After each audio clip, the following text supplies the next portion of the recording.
Today's pronunciation lesson is contrasting the sounds ah and ow.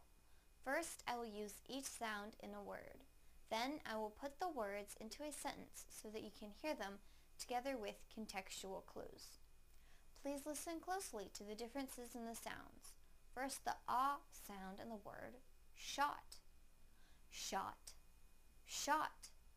Now the ow sound in the word shout. Shout. Shout.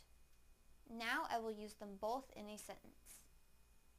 I heard a shout followed by a shot. I heard a shout followed by a shot.